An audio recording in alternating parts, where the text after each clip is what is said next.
கூட்டணியை பற்றி விமர்சிக்கிறதுக்கு முன்னாடி கோர்ட் மூலமா அமைச்சரா உட்கார்ந்துருக்கிறவங்கள கோர்ட் மூலமா கேள்வி கேட்டு பதவி விலக வேண்டிய நிர்பந்தம் யாருக்கு வந்துச்சு? எந்த கூட்டணிக்கு வந்துச்சு? திமுக கூட்டணிக்கு வந்துச்சா இல்ல வேற யாருக்கா வந்துச்சா?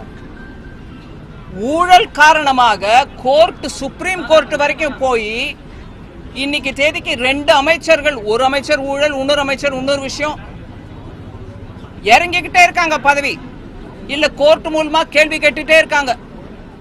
அப்பேற்பட்ட கூட்டணியை நடத்துற மாண்புமிகு அமைச்சர், முதலமைச்சர் அவர்கள் எங்க கூட்டணியை பத்தி பேசினா எனக்கு கொஞ்சம் என்ன புரியலைங்க. இது யார பத்தி பேசுறது?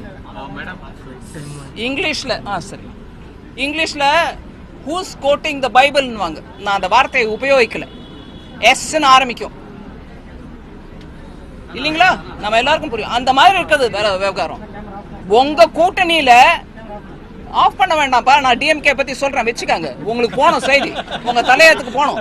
நீங்க கேமரா ஆஃப் பண்ணிட்டா உங்களுக்கு ஜாக்கிரதை. அவர் சொன்னார் பாருங்க, என்கொயரி நடந்துட்டு இருக்கு, ப்ரொடெக்ஷன் வேணும்னு. உங்களுக்கு ப்ரொடெக்ஷனுக்கோசம் நீங்க ஆஃப் பண்ணிடாதீங்க. மீதி சேனல் மூலமா எப்படியா இருந்தாலும் போகும்.